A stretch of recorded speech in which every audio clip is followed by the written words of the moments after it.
नमस्कार दोस्तों, आपका स्वागत है हमारे नए हॉरर पॉडकास्ट में। दोस्तों, आज का हॉरर पॉडकास्ट बबलू जी की है, जो पेशे से एक ट्रक ड्राइवर है।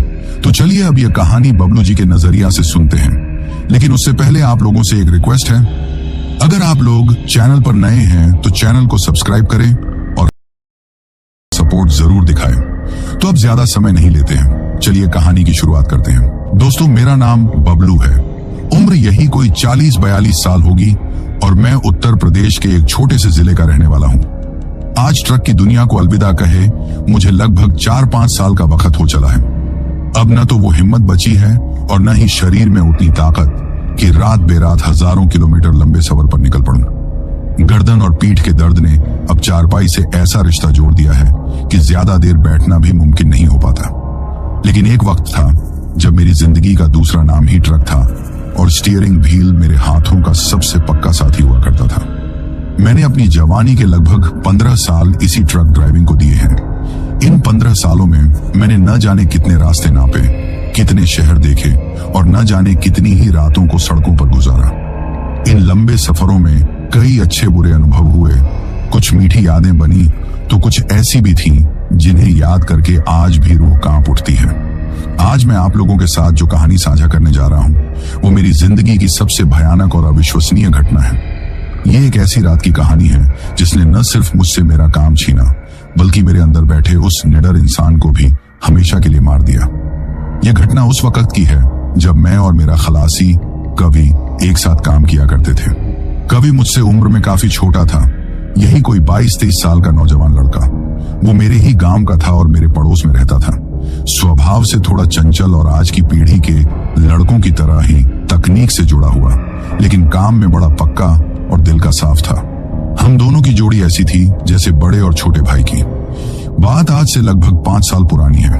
हम लोग राजस्थान के गंगानगर जिले से माल उठाकर हरियाणा की एक बड़ी फैक्ट्री के लिए निकले थे। हमारे ट्रक, जिसे मैं प्यार से रुस्तम कहता था, में फैक्ट्री का बहुत सारा कीमती सामान लदा हुआ था। हमें वो सामान अगली शाम तक हर हाल में हरियाणा पहुंचाना था। इसी वजह से हम बिना रुके लगातार ट्रक चलाते हुए अपनी मंजिल की तरफ बढ़ रहे थे। रात का वक्त था और हमें ट्रक चलाते हुए लगभग 8-9 घंटे हो चुके थे। लगातार सफर की वजह से थकान हम दोनों पर हावी हो रही थी। कवि, जो मेरे बगल वाली सीट पर बैठा ऊँघ रहा था, उसने मुझसे कहा, बबलू भाई, बहुत देर हो गई है चलते चलते, आगे कोई ठीक ठाक सा ढाबा देखकर रोक लो तो बेहतर होगा। थोड़ा खाना खा लेंगे और चाय पीकर सुस्ता लेंगे। कहीं ऐसा ना हो कि आपको नींद की कोई झपकी आ जाए और कोई बड़ा नुकसान हो जाए। उसकी बात में दम था। लगातार ड्राइविंग से मेरी आंखें भी भारी हो रही थी। मैंने उससे कहा, कवि, बात तो तू ठीक कह रहा है, बस एक बार ये राजस्थान का बॉर्डर पार कर लें, फिर हरियाणा में घुसते ही किसी बढ़िया से ढाबे पर रुकेंगे और पेट भरकर खाना खाएंगे। मेरी बात सुनते ही वो लगभग जिद करते हुए बोला, नहीं भाई, बॉर्डर तक का इंतजार नहीं हो पाएगा। भूख भी जोरों की लगी है और नींद भी आ रही है। आप ऐसा करो, बॉर्डर से पहले ही जो भी ढाबा दिखे वहीं रोक लो। मुझे लगा कि शायद उसे सच में बहुत ज्यादा भूख लग रही होगी। मैंने उसकी बात मान ली और आगे उससे कोई बहस नहीं की। हाईवे पर चलते हुए लगभग 15-20 किलोमीटर बाद हमें एक पुराना सा ढाबा दिखाई दिया। रात के उस पहर में वहां ज्यादा चहल पहल नहीं थी। कुछ ट्रक जरूर किनारे खड़े थे, लेकिन ढाबे के अंदर गिने चुने लोग ही बैठे थे। मैंने ट्रक को पार्किंग में लगाया और हम दोनों ढाबे की तरफ चल दिए। ढाबा दिखने में काफी पुराना और साधारण सा था। अंदर कुछ चारपाइयां पड़ी थीं और एक कोने में टीवी पर कोई पुरानी फिल्म चल रही थी। हम एक चारपाई पर बैठ गए। तभी एक बूढ़ा सा आदमी हमारे पास आया। वो शायद वहीं काम करता था। उसने हमसे खाने के बारे में पूछा। हमने दाल, रोटी और चावल का ऑर्डर दे दिया। जब तक खाना आ रहा था, हम यूं ही बातें करने लगे। बातों बातों में मैंने उस बूढ़े आदमी से पूछ लिया, बाबा, यहाँ से हरियाणा बॉर्डर कितनी दूर पड़ेगा? वो बूढ़ा आदमी, जो पास की मेज साफ कर रहा था, हमारी तरफ मुड़ा और बोला, बेटा, बॉर्डर तो यहाँ से ज्यादा दूर नहीं है, कोई 70-80 किलोमीटर होगा। लेकिन क्या तुम लोग अभी रात में ही आगे जाओगे? मैंने जवाब दिया, हाँ बाबा, जाना तो पड़ेगा, कल शाम तक माल पहुंचाना है। मेरी बात सुनकर उसके चेहरे पर एक अजीब सी चिंता की लकीरें उभर आईं। वो हमारे पास आकर धीमी आवाज में बोला, बेटा, एक सलाह दूं, मानो तो? हाँ बताइए ना, मैंने कहा। आगे हाईवे पर मत जाना। अभी 2 दिन पहले ही आगे जो बड़ा पुल है वो बारिश की वजह से धंस गया है। रास्ता पूरी तरह से बंद है और गाड़ियों की मीलों लंबी लाइनें लगी हुई हैं। खबर अभी ज्यादा फैली नहीं है, इसलिए तुम लोगों को पता नहीं होगा। अगर उस जाम में फंस गए तो कल शाम क्या, परसों तक भी नहीं निकल पाओगे। उसकी बात सुनकर मेरे और कवि के होश उड़ गए। अगर ऐसा था तो हम समय पर माल कैसे पहुंचाते? कवि ने फौरन अपना मोबाइल निकाला और खबर देखने की कोशिश करने लगा, लेकिन ढाबे के अंदर नेटवर्क बहुत खराब था।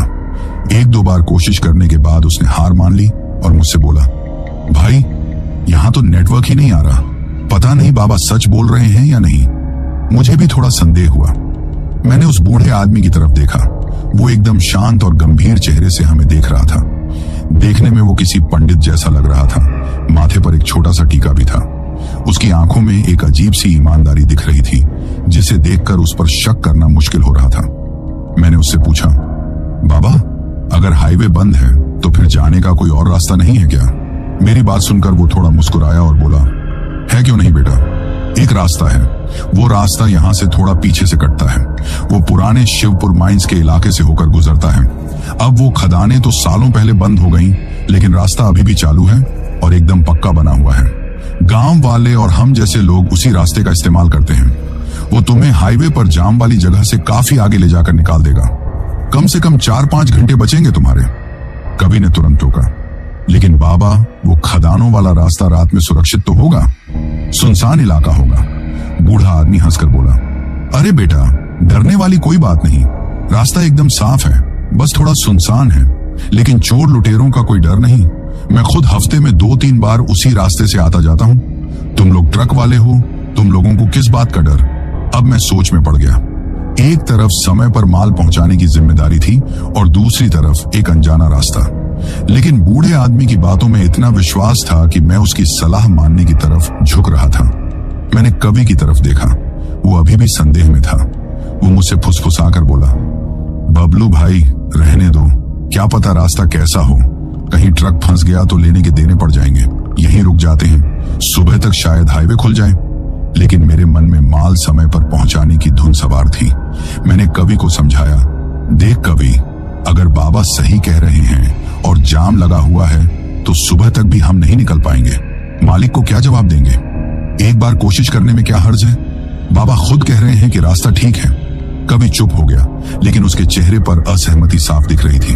हमने जल्दी जल्दी खाना खत्म किया और पैसे देने के लिए ढाबे के मालिक के पास गए। जब मैं पैसे दे रहा था तो मैंने देखा कि ढाबे का मालिक हमें एक बहुत ही अजीब और दया भरी नजरों से देख रहा था, जैसे उसे पता हो कि हम किसी मुसीबत में फंसने जा रहे हैं। मैंने उसकी नजरों को नजरअंदाज कर दिया। जब हम ढाबे से बाहर निकलकर अपने ट्रक रुस्तम की तरफ जा रहे थे तो वो बूढ़ा पंडित भी हमारे पीछे पीछे आ गया। उसने हमें रास्ते के बारे में फिर से समझाया। यहाँ से सीधे 2 किलोमीटर पीछे जाना। हाईवे के बाईं तरफ एक पुराना हाथ से रंगा हुआ बोर्ड दिखेगा जिस पर शिवपुर माइंस लिखा होगा। बस उसी रास्ते पर मुड़ जाना। वो रास्ता सीधा तुम्हें हाईवे पर ही निकालेगा। मैंने उसका धन्यवाद किया। हम ट्रक में बैठ गए।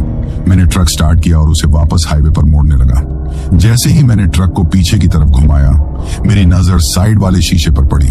वो बूढ़ा पंडित अभी भी वहीं खड़ा हमें देख रहा था। उसके चेहरे पर एक अजीब सी मुस्कुराहट थी, लेकिन रात के अंधेरे में उसकी आंखें किसी शिकारी की तरह ठंडी और खाली लग रही थीं। एक पल के लिए मेरे मन में ख्याल आया कि कहीं कुछ गड़बड़ तो नहीं, लेकिन फिर मैंने इस ख्याल को झटक दिया और ट्रक को उस अनजाने सफर की ओर बढ़ा दिया। मुझे क्या पता था कि यह सफर हमारी जिंदगी का सबसे खतरनाक सफर होने वाला था और उस बूढ़े की सलाह कोई मदद नहीं, बल्कि एक जाल था। एक ऐसा जाल जो हमें सीधे मौत के मुंह की तरफ खींच रहा था। उस बूढ़े पंडित की बताई हुई राह पर चलने के लिए मैंने ट्रक को वापस मोड़ लिया था। हाईवे की जगमगाती रोशनियों को पीछे छोड़कर हम एक अनजाने अंधेरे की तरफ बढ़ रहे थे। कवि मेरे बगल में खामोश बैठा था। उसके चेहरे पर अब भी शक और डर का मिला जुला भाव था। मैंने उसे तसल्ली देने के लहजे में कहा, फिक्र मत कर कवि, बस 1-1.5 घंटे की ही तो बात है। जैसे ही ये रास्ता खत्म होगा हम वापस हाईवे पर होंगे और अपनी मंजिल के और करीब। सोच, अगर हम जाम में फंसते तो कितना वक्त बर्बाद होता। कवि ने कुछ नहीं कहा, बस हम की एक धीमी आवाज निकाली और खिड़की से बाहर देखने लगा। उसका इस तरह खामोश हो जाना मुझे थोड़ा अजीब लगा, क्योंकि आमतौर पर वो पूरे रास्ते कुछ न कुछ बोलता रहता था। या तो अपने मोबाइल में उलझा रहता या फिर मुझसे मेरे पुराने सफरों के किस्से सुनता रहता। उसकी खामोशी उस रास्ते की खामोशी को और भी गहरा बना रही थी। जैसा उस बूढ़े ने बताया था, हाईवे से लगभग 2-2.5 किलोमीटर पीछे जाने पर हमें बाईं तरफ एक कच्चा सा रास्ता कटता हुआ दिखा।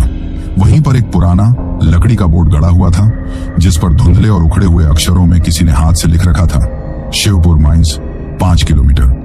बोर्ड की हालत देखकर ही लग रहा था कि ये सालों से यहाँ लावारिस पड़ा है। रास्ते की शुरुआत तो ठीक ठाक थी, सड़क पक्की थी, हालांकि हाईवे जितनी चौड़ी और साफ सुथरी नहीं थी। इसे देखकर मेरे मन को थोड़ी तसल्ली हुई और कभी का डर भी कुछ कम हुआ। मुझे लगा कि शायद बाबा सही ही कह रहे थे और ये रास्ता वाकई में हमारा समय बचा सकता है। लेकिन मेरी ये तसल्ली ज्यादा देर तक कायम नहीं रही। जैसे जैसे हम उस रास्ते पर आगे बढ़ते गए, आसपास का माहौल एक अजीब और अनजाने ढंग से बदलने लगा। हाईवे का शोर, गाड़ियों की आवाजाही, सब कुछ पीछे छूट गया था। अब सिर्फ हमारे ट्रक रुस्तम के इंजन की गड़गड़ाहट थी जो उस भयानक सन्नाटे को चीर रही थी। सड़क के दोनों तरफ जो पहले खेत या थोड़ी बहुत हरियाली दिख रही थी, अब उसकी जगह खंडीली झाड़ियों और पत्थरीली बंजर जमीन ने ले ली थी। चांदनी रात थी और उस पीली रोशनी में चट्टानों और सूखी झाड़ियों के साए ऐसे लग रहे थे जैसे कोई अजीबोगरीब जीव जमीन पर रेंग रहे हों।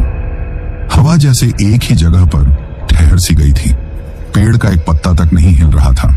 मुझे अचानक महसूस हुआ कि ट्रक के केबिन के अंदर का तापमान भी गिर गया है। हल्की सी ठंड लगने लगी थी, जबकि कुछ देर पहले तक हम गर्मी से परेशान थे।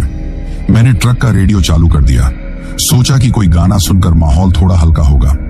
रेडियो पर कोई पुराना गाना बज रहा था, लेकिन कुछ ही देर में गाने की आवाज में घरघराहट होने लगी और फिर सिर्फ तेज स्टैटिक की आवाज आने लगी। मैंने चैनल बदलने की कोशिश की, लेकिन हर स्टेशन पर सिर्फ वही कान फाड़ने वाली आवाज थी। और फिर उस स्टैटिक के बीच से मुझे ऐसा लगा जैसे कोई फुसफुसा रहा हो। बहुत ही धीमी दबी हुई आवाजें, जैसे कोई औरत रो रही हो। मैंने तुरंत कवि की तरफ देखा, वो भी कान लगाकर सुनने की कोशिश कर रहा था। उसने डर भरी आवाज में पूछा, बबलू भाई, ये कैसी आवाज है? जैसे कोई रो रहा हो। मेरा दिल धक से रह गया, लेकिन मैंने खुद को संभाला और डर को चेहरे पर नहीं आने दिया। मैंने रेडियो बंद करते हुए कहा, अरे कुछ नहीं है, सुनसान इलाका है ना, इसलिए नेटवर्क नहीं पकड़ रहा। ये सब हवा की आवाजें होती हैं जो रेडियो पकड़ लेता है। तू भी बेकार में डरता है। कवि चुप हो गया, लेकिन मैं जानता था कि हम दोनों को पता था कि वो सिर्फ हवा की आवाज नहीं थी। उस रास्ते पर कुछ तो था जो सही नहीं था। लगभग 3-4 किलोमीटर अंदर आने के बाद हमें खदानों के पहले निशान दिखने शुरू हुए। सड़क के किनारे पुरानी जंग लगी मशीनें पड़ी थीं।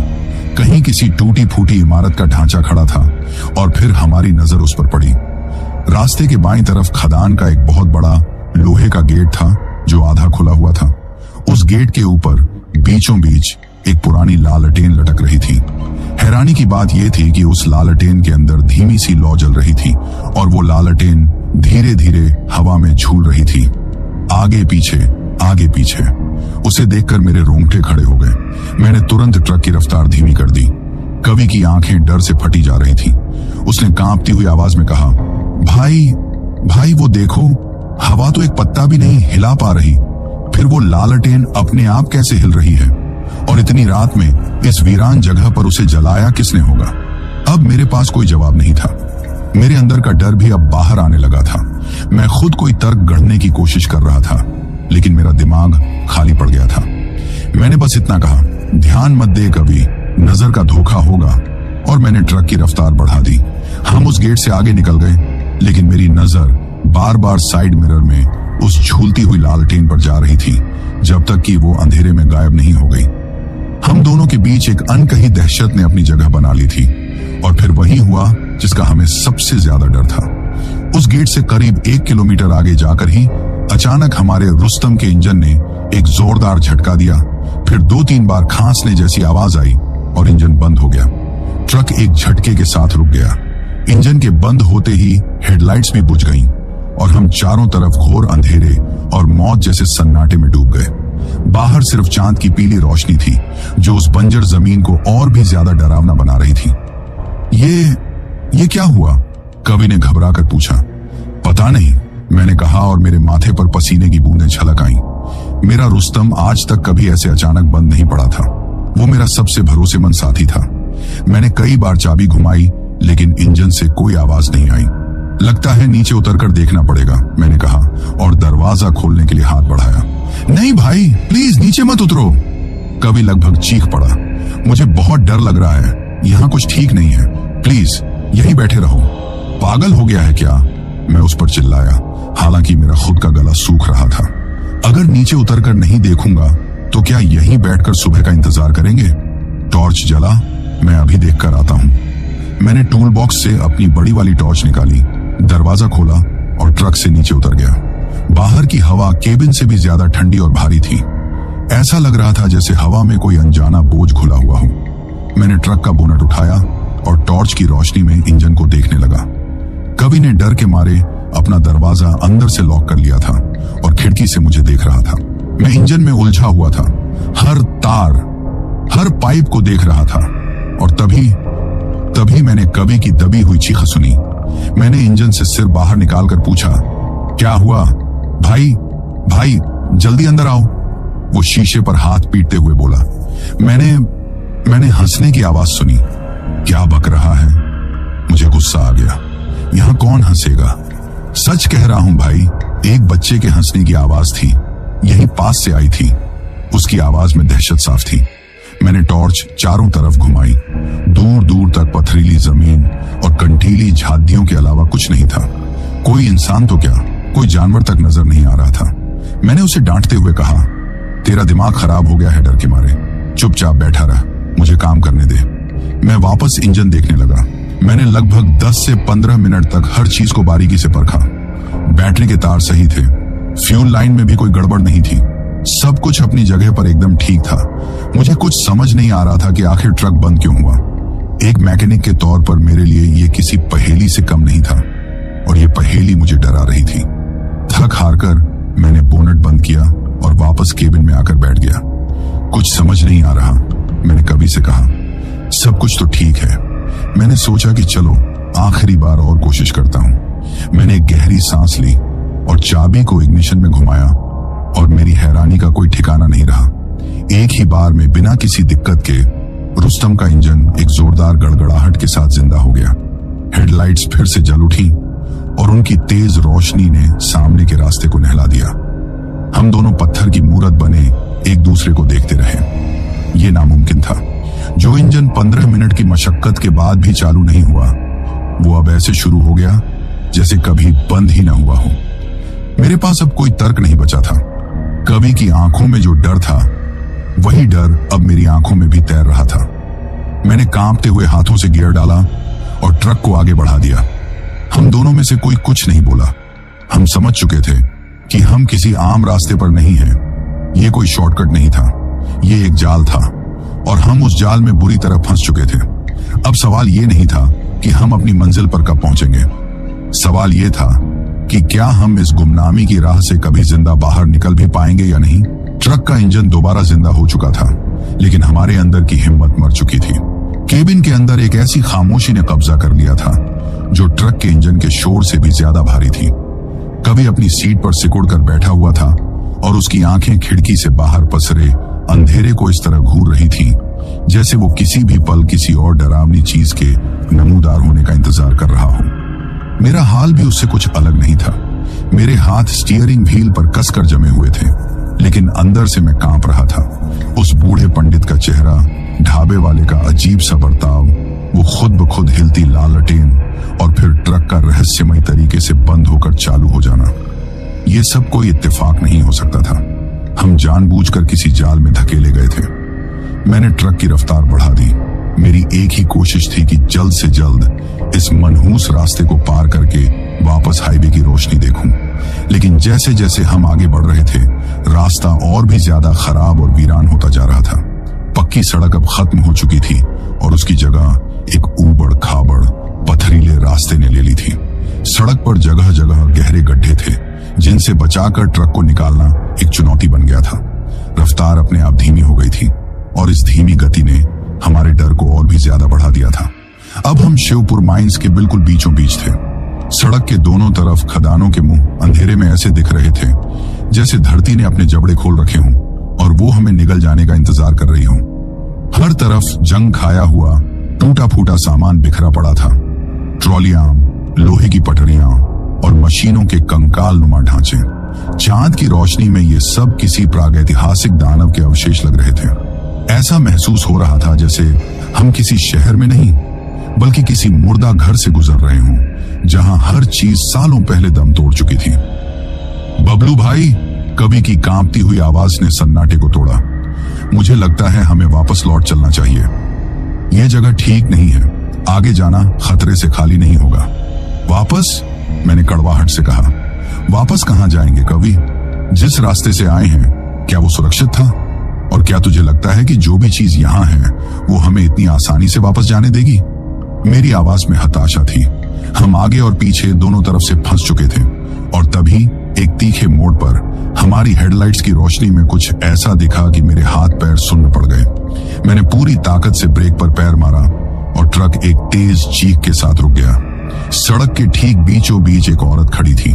उसने एक साधारण सी मैली साड़ी पहन रखी थी और एक छोटे से बच्चे का हाथ थाम रखा था। बच्चा यही कोई 5-6 साल का होगा। औरत के बाल बिखरे हुए थे और उसका चेहरा आंसुओं से भीगा हुआ था। वो इस तरह खड़ी थी जैसे दुनिया में उसका कोई ना हो। उन्हें देखकर एक पल के लिए मेरा डर जाता रहा और उसकी जगह दया ने ले ली। इतनी रात में इस वीरान जगह पर एक औरत अपने छोटे से बच्चे के साथ अकेली खड़ी थी। कोई भी शरीफ इंसान उन्हें देखकर मदद के लिए रुक जाता। ये कौन है? मैंने अपने आप से कहा, लेकिन कवि की दहशत चरम पर थी। वो लगभग फुसफुसाते हुए बोला, भाई दरवाजा मत खोलना, ये कोई चाल है, ये इंसान नहीं हो सकते। प्लीज भाई, ट्रक आगे बढ़ाओ, यहां से चलो। उसकी बात मेरे कानों में पड़ रही थी, लेकिन मेरी आंखें उस औरत के बेबस चेहरे पर टिकी थी। वो धीरे धीरे चलकर हमारे ट्रक की तरफ आई, लेकिन हेडलाइट्स की तेज रोशनी से कुछ कदम पहले ही रुक गई। उसने अपने हाथ जोड़ लिए और रोते हुए बोली, साहब साहब, भगवान के लिए मेरी मदद करो। मेरा आदमी सुबह काम करने इस खदान के अंदर गया था, अभी तक लौट कर नहीं आया। मुझे बहुत डर लग रहा है साहब, कहीं उसके साथ कोई हादसा ना हो गया हो। उसकी आवाज में इतनी बेबसी और दर्द था कि मेरा दिल पसीज गया। मैं खुद एक बेटी का बाप था, मैं उसकी तकलीफ महसूस कर सकता था। कवि मुझे लगातार पीछे से खींच रहा था और कह रहा था, मत सुनो इसकी बात भाई, ये हमें फंसाना चाहती है। मैं एक भयानक दुविधा में फंस गया था। मेरा दिल कह रहा था कि मुझे उसकी मदद करनी चाहिए, लेकिन मेरा दिमाग कवि की बातों से सहमत था। यहाँ कुछ भी सामान्य नहीं था। मैंने उस औरत को और भी ध्यान से देखा, उसकी सच्चाई का अंदाजा लगाने की कोशिश की और तभी मुझे कुछ अजीब चीजें महसूस हुई। जिस धूल भरी पथरीली सड़क पर वो खड़ी थी, उसके पांव और साड़ी का निचला हिस्सा एकदम साफ थे। उन पर धूल का एक कण तक नहीं था। फिर मेरी नजर उनकी परछाई पर पड़ी। ट्रक की इतनी तेज हेडलाइट्स में हमारी परछाई तो एकदम साफ बन रही थी, लेकिन उस औरत और बच्चे की परछाई बहुत ही हल्की, लगभग पारदर्शी सी थी, जैसे किसी ने कागज पर पेंसिल से हल्का सा निशान बना दिया हो। मेरा दिल जोर जोर से धड़कने लगा। मैंने उस बच्चे की तरफ देखा। वो न तो रो रहा था, न ही घबराया हुआ था। वो बस खाली, गहरी और डरावनी आंखों से सीधा सामने देख रहा था, जैसे उसके अंदर कोई जान ही न हो। मैं इन सब चीजों का मतलब समझने की कोशिश ही कर रहा था कि अचानक एक पल के लिए, सिर्फ एक पल के लिए, उस औरत का रोता हुआ चेहरा झिलमिलाया और उस एक पल में मुझे जो दिखा उससे मेरी आत्मा तक कांप उठी। उस बेबस चेहरे की जगह एक कंकाल जैसा चेहरा था। आंखों की जगह 2 खाली गड्ढे थे और मुंह की जगह एक काला गहरा छेद। वो मंजर इतनी तेजी से आया और गया कि एक बार को मुझे लगा कि ये मेरा वहम है, मेरी डरी हुई आंखों का धोखा। लेकिन ये धोखा नहीं था, ये एक चेतावनी थी। मेरे शरीर में जैसे बिजली दौड़ गई। डर ने मेरी सारी दया और दुविधा को एक झटके में खत्म कर दिया। मैंने कवि की तरफ नहीं देखा, न ही उससे कुछ कहा। मेरे दिमाग ने काम करना बंद कर दिया था और अब सिर्फ जिंदा रहने की आदिम प्रवृत्ति काम कर रही थी। मैंने पूरी ताकत से गियर बदला और एक्सीलरेटर पर अपना पूरा वजन डाल दिया। रुस्तम का इंजन एक दानव की तरह दहाड़ा और मैंने ट्रक को सीधा उन दोनों की तरफ दौड़ाने के बजाय तेजी से बाईं तरफ घुमाकर उनके बगल से निकाला। वो दोनों अपनी जगह से 1 इंच भी नहीं हिले, बस खड़े होकर हमें देखते रहे। और जैसे ही हमारा ट्रक उनके पास से गुजरा, उस औरत के चेहरे का सारा दर्द और बेबसी गायब हो गई। उसकी जगह अब एक भयानक अमानवीय गुस्से ने ले ली थी। उसके होंठ एक डरावनी मुस्कुराहट में खींच गए और उसने अपने मुंह से एक ऐसी तेज, पतली और दिल चीर देने वाली चीख निकाली जिसे सुनकर लगा जैसे किसी ने गर्म लोहे की सलाई मेरे कानों में उतार दी हो। वो किसी इंसान की चीख नहीं थी, वो एक ऐसी आवाज थी जो हमारे ट्रक के लोहे के ढांचे को कंपा गई। खिड़कियों के शीशे थरथरा उठे और ऐसा लगा जैसे हमारा खून हमारी नसों में जम जाएगा।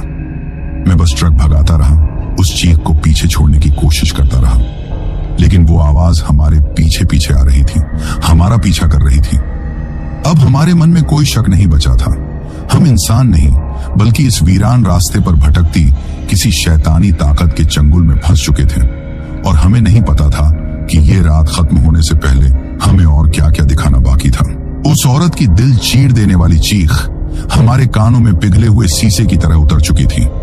मैं पागलों की तरह ट्रक भगा रहा था, मेरी नजरें सामने के ऊबड़ खाबड़ रास्ते पर थीं और मेरे दिमाग में बस एक ही ख्याल था, यहां से दूर, बहुत दूर निकल जाना है। कभी पीछे की खिड़की से चिपका हुआ था, उसकी आंखें डर से बाहर निकली पड़ रही थीं। वो बार बार कांपती हुई आवाज में बोल रहा था, भाई वो लोग पीछे आ रहे हैं। मैंने साइड मिरर में देखने की हिम्मत की और जो देखा उससे मेरा खून जम गया। वो औरत और बच्चा अब सड़क पर नहीं थे, बल्कि वे उन टूटे फूटे खदान के ढांचों और जंग लगी मशीनों के बीच से होते हुए हमारे ट्रक के साथ साथ दौड़ रहे थे। उनकी रफ्तार अमानवीय थी। उनके साथ अब एक और साया था, एक लंबे हट्टे कट्टे आदमी का साया, जो शायद उस औरत का पति था। वे जमीन पर दौड़ नहीं रहे थे, बल्कि हवा में तैरते हुए लग रहे थे और हमारे ट्रक के साथ बड़ी आसानी से अपनी गति बनाए हुए थे। और फिर एक जोरदार धड़ाम की आवाज के साथ हमारे ट्रक की छत पर कुछ भारी चीज गिरी। आवाज इतनी तेज थी कि हम दोनों अपनी सीटों पर उछल पड़े। ऐसा लगा जैसे किसी ने एक बड़ी सी चट्टान हमारी छत पर फेंक दी हो। कवि चीख पड़ा, ऊपर छत पर कोई है भाई। उसके शब्द मुंह में ही थे कि छत पर से खुरचने की आवाज आने लगी, जैसे कोई अपने लंबे पैने नाखूनों से ट्रक की लोहे की चादर को खुरच रहा हो। मेरे दिमाग पर हथौड़े की तरह पड़ रही थी। मेरा पूरा शरीर पसीने में नहा गया था। मुझे लगा कि अब हम नहीं बचेंगे। वो चीज छत को फाड़कर किसी भी पल अंदर आ जाएगी। मेरी हिम्मत जवाब दे चुकी थी। मौत मुझे साफ साफ अपने सामने खड़ी दिख रही थी। इसी दहशत और बेबसी के आलम में मेरा हाथ अपने आप मेरे गले की तरफ चला गया।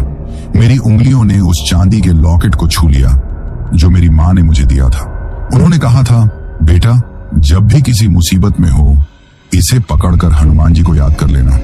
उस लॉकेट के अंदर एक बहुत ही छोटा मोड़कर रखा हुआ हनुमान चालीसा था। जैसे ही मेरी कांपती हुई उंगलियों ने उस ठंडे लॉकेट को कसकर पकड़ा, एक अजीब सा चमत्कार हुआ। छत पर से आ रही वो भयानक खुरचने की आवाज अचानक बंद हो गई। जो अमानवीय दबाव हमें अपने चारों तरफ महसूस हो रहा था वो थोड़ा कम हो गया। बाहर से आ रही फुसफुसाहटें भी हल्की पड़ गईं। ये कोई नाटकीय चमत्कार नहीं था, लेकिन एक पल के लिए हमें उस जानलेवा दहशत से थोड़ी राहत मिल गई थी। मेरे अंदर हिम्मत का एक कतरा लौटा और मेरे दिमाग को कुछ सोचने का मौका मिला।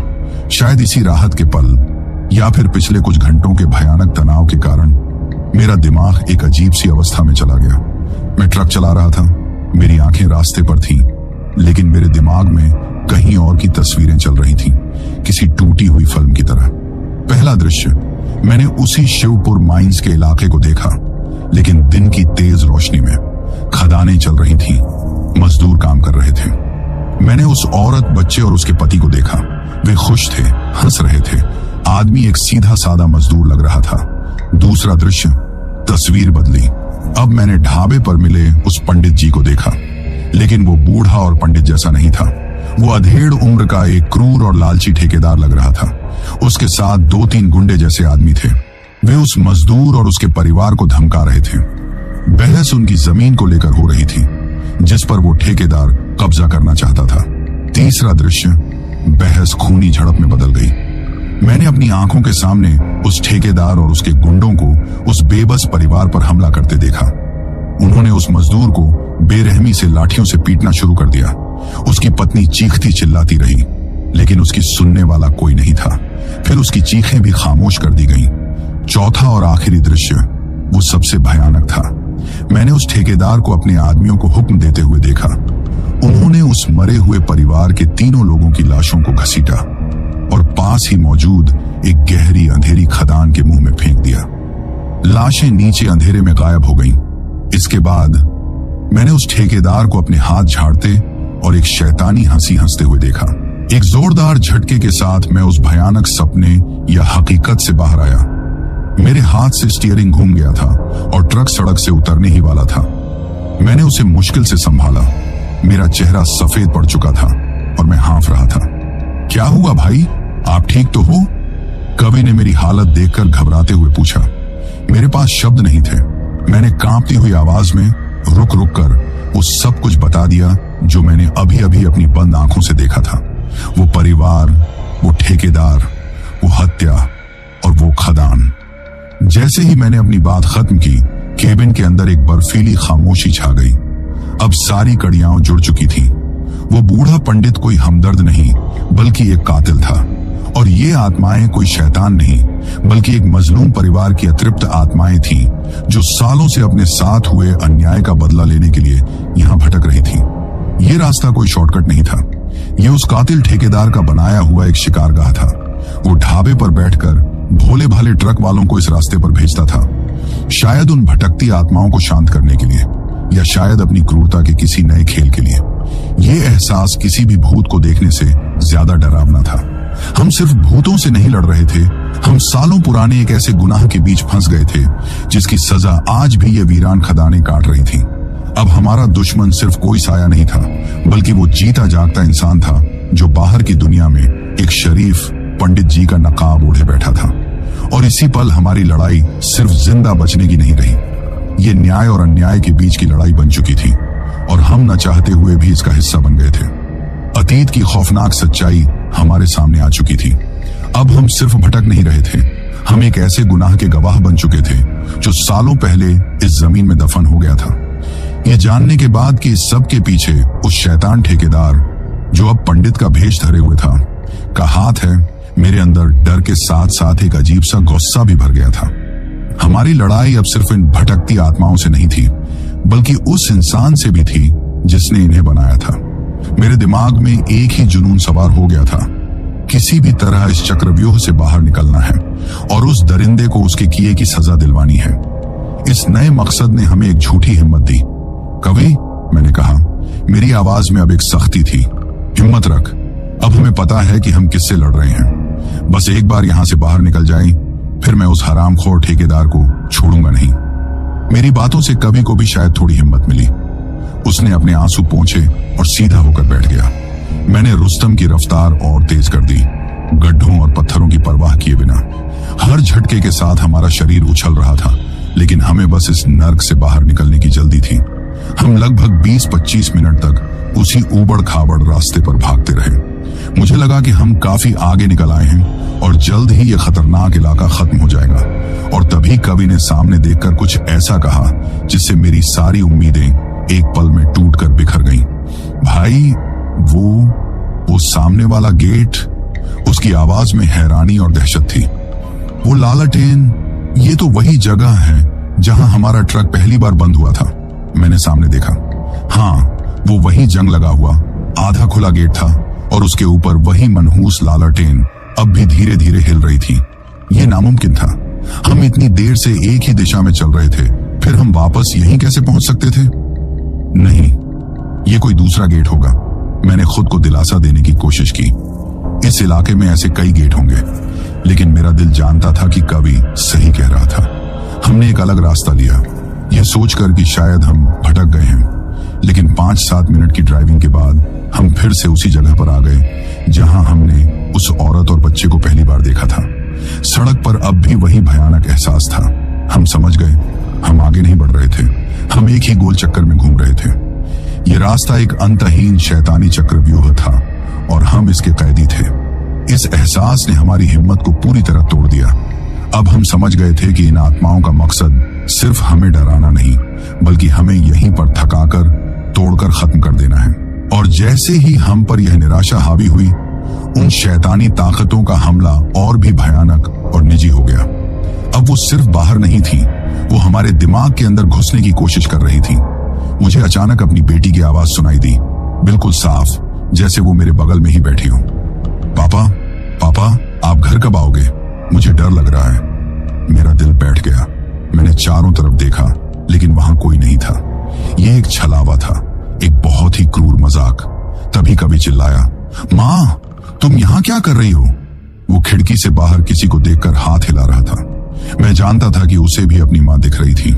ये सिर्फ आवाजों तक सीमित नहीं रहा। जब भी मैं साइड मिरर में देखता, मुझे एक पल के लिए उस मजदूर का गुस्से से भरा चेहरा या उस बच्चे का खाली डरावना चेहरा दिखता, और जैसे ही मैं गर्दन घुमाकर देखता, वहां कुछ नहीं होता। और फिर हमारे ट्रक के अंदर जहां माल रखा था, वहां से जोर जोर से धड़ाम धड़ाम की आवाजें आने लगी। ऐसा लग रहा था जैसे अंदर कोई जिंदा चीज है जो बाहर निकलने के लिए दरवाजे को तोड़ रही है। हमने माल को खुद रस्सियों से मजबूती से बांधा था। वो अपने आप ऐसे नहीं हिल सकता था। यह मनोवैज्ञानिक हमला कवि के लिए बर्दाश्त से बाहर हो गया। वो अब और हिम्मत नहीं रख पाया। वो एक छोटे बच्चे की तरह फूट फूट कर रोने लगा। वो मेरे ऊपर चीखने लगा, मैंने कहा था भाई, मैंने कहा था इस रास्ते पर मत आओ। आपकी वजह से हम यहाँ फंस गए। आपने मेरी एक नहीं सुनी। अब हम सब यहीं मरेंगे। मैं मरना नहीं चाहता भाई। वो अपने बाल नोच रहा था और पागलों की तरह बड़बड़ा रहा था। केबिन के अंदर का माहौल बाहर की दुनिया से ज्यादा खौफनाक हो गया था। एक तरफ आत्माओं का कहर था, तो दूसरी तरफ मेरे अपने साथी का टूटता हुआ विश्वास और हिम्मत। मैंने ट्रक को एक झटके से रोक दिया और उसे दोनों कंधों से पकड़कर जोर से हिलाया। कवि, होश में आ कवि। अगर तू ही ऐसे हिम्मत हार जाएगा तो हम दोनों मारे जाएंगे। चुप हो जा। मेरी डांट का उस पर कोई असर नहीं हुआ। वो बस रोता रहा। मैं समझ गया कि अब मुझे अकेले ही कुछ करना होगा। मैंने आंखें बंद की और अपने गले में पड़े लॉकेट को कसकर पकड़ लिया। मुझे मेरी मां के शब्द याद आए। मुझे उस ठेकेदार का शैतानी चेहरा याद आया। मुझे उस बेबस परिवार की चीखें याद आईं और मुझे मेरा वो सपना, वो हकीकत का टुकड़ा याद आया। वो खदान का गहरा अंधेरा मुंह जहां उनकी लाशें फेंकी गई थीं। एक बिजली की तरह मेरे दिमाग में एक ख्याल कौंधा, एक बहुत ही खतरनाक और पागलपन से भरा ख्याल। हम इस रास्ते पर रहकर यहां से कभी नहीं निकल सकते। ये रास्ता ही तो जाल है। ये आत्माओं के बनाए नियमों का खेल है। अगर हमें इस खेल को जीतना है तो हमें इसके नियम तोड़ने होंगे। मैंने कवि की तरफ देखा, जो अब भी सिसकियां ले रहा था। मैंने एक गहरी लंबी सांस ली और अपनी आवाज को जितना हो सके स्थिर बनाने की कोशिश की। कवि, मैंने कहा, मेरी बात ध्यान से सुन। हम इस सड़क पर रहकर यहां से नहीं निकल सकते। ये हमें गोल गोल घुमाकर मार डालेगी। उसने रोते हुए पूछा, तो हम क्या करें? मैंने सामने सड़क से हटकर पत्थरीली ऊबड़ खाबड़ अंधेरी जमीन की तरफ इशारा किया। हमें उस सड़क पर जाना होगा, मैंने कहा। क्या भाई, आपका दिमाग खराब हो गया है क्या? वो चीखा। वो रास्ता नहीं है, वहां ट्रक पलट जाएगा, हम मर जाएंगे। मरना तो वैसे भी है कवि, मैं उसकी आंखों में आंखें डालकर बोला। कम से कम लड़कर तो मरे। मुझे याद है मैंने सपने में देखा था कि उनकी लाशें किस खदान में फेंकी गई थी। वो यहीं कहीं है। अगर इस जाल का कोई केंद्र है तो वो वही जगह है। हमें सड़क छोड़कर सीधे उसी तरफ जाना होगा। शायद यही बाहर निकलने का एकमात्र रास्ता है। कवि मुझे अविश्वास से देखता रहा। उसे मेरी बात पागलपन लग रही थी, लेकिन शायद मेरी आंखों में उसे कोई और रास्ता न होने की हताशा दिख गई थी। मैंने दोबारा कुछ नहीं कहा। फैसला हो चुका था। मैंने अपने कांपते लेकिन दृढ़ हाथों से स्टीयरिंग व्हील को पकड़ा। मैंने अपने रुस्तम पर एक नजर डाली और मन ही मन कहा, साथ देना मेरे दोस्त, आज आखिरी लड़ाई है। और फिर मैंने स्टीयरिंग व्हील को पूरी ताकत से दाईं ओर घुमा दिया और ट्रक को सड़क से उतारकर उस अनजाने पथरीले अंधेरे में धकेल दिया। ट्रक के पहिए जैसे ही सड़क की टूटी फूटी सुरक्षा को छोड़कर पथरीली अनजानी जमीन पर उतरे, हमारा शरीर एक भयानक झटके से कांप गया। रुस्तम अब सड़क पर दौड़ नहीं रहा था, वो पत्थरों और गड्ढों से लड़ रहा था, किसी घायल जानवर की तरह। मैं पूरी ताकत से स्टीयरिंग व्हील को पकड़े हुए था, उसे अपने काबू में रखने की हर मुमकिन कोशिश कर रहा था। हर पल ऐसा लग रहा था कि ट्रक अभी पलट जाएगा। केबिन के अंदर हमारा सामान इधर उधर गिर रहा था और कवि, जो सीट से लगभग उछलकर डैशबोर्ड से टकरा गया था, बुरी तरह चीख रहा था। जैसे ही हमने उनका बनाया हुआ रास्ता, उनका चक्रव्यूह तोड़ा, उन आत्माओं का सब्र भी टूट गया। अब उनका खेल खत्म हो चुका था और उनकी असली भयानक नफरत सामने आ गई थी।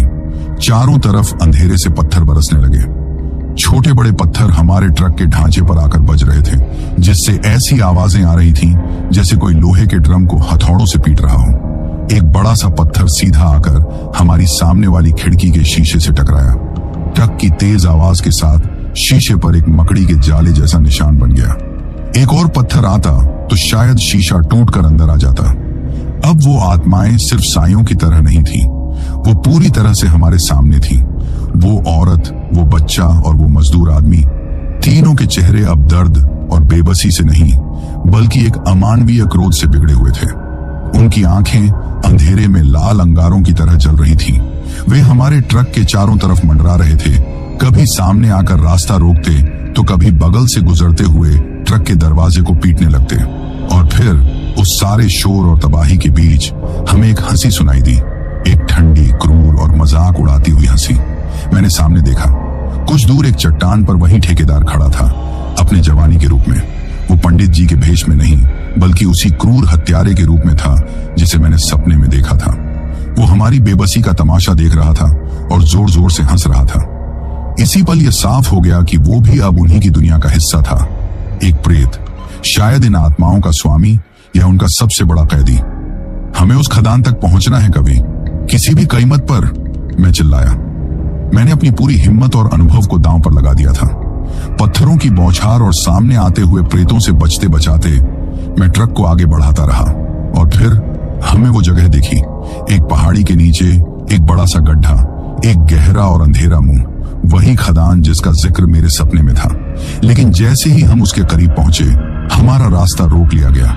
उस मजदूर की आत्मा, जो शायद उन सब में सबसे ज्यादा ताकतवर और गुस्से में थी, एक विशालकाय रूप लेकर हमारे ट्रक के ठीक सामने आकर खड़ी हो गई।